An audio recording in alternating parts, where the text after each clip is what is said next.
అందరికీ నమస్కారం. ప్రపంచవ్యాప్తంగా జనాభా విస్ఫోటనంతో నిరుద్యోగం, పేదరికం, ఆకలి కేకలు, ఆర్థిక అసమానతలు పెరుగుతున్నాయి. దీనివల్ల ఏర్పడే సమస్యలను తెలియజేయడానికి ప్రతి ఏటా జూలై 11న ప్రపంచ జనాభా దినోత్సవాన్ని నిర్వహిస్తున్నారు. 1989లో యుఎన్డిపి గవర్నింగ్ కౌన్సిల్ ఈ దినోత్సవాన్ని నిర్వహించాలని నిర్ణయించింది.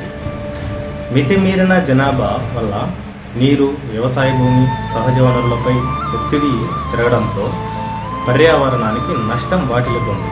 వాహనాల పెరుగుదల, భారీ పరిశ్రమల ఏర్పాటు, మానవ కార్యకలాపాల వల్ల గత 5 దశాబ్దాల్లో కాలుష్యం అధికమై భూతాపం పెరుగుతోంది.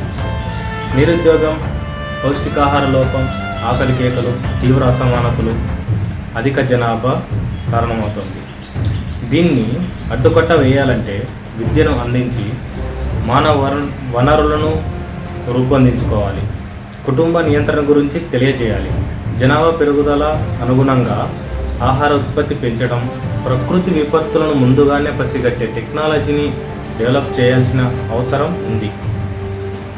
ప్రపంచవ్యాప్తంగా జనాభా పెరుగుదలతో ఇబ్బందులు పడుతుంటే దక్షిణ కొరియా, జపాన్, ఇటలీ వంటి దేశాల్లో జనాభాల సంఖ్య తగ్గిపోతుంది. దీంతో శ్రామిక శక్తి తగ్గుతోందని ఆందోళన చెందుతున్నాయి.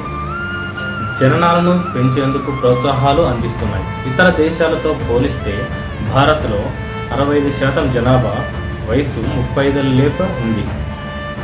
వీరికి నైపుణ్య శిక్షణ ఇస్తే ఉపాధి అవకాశాలు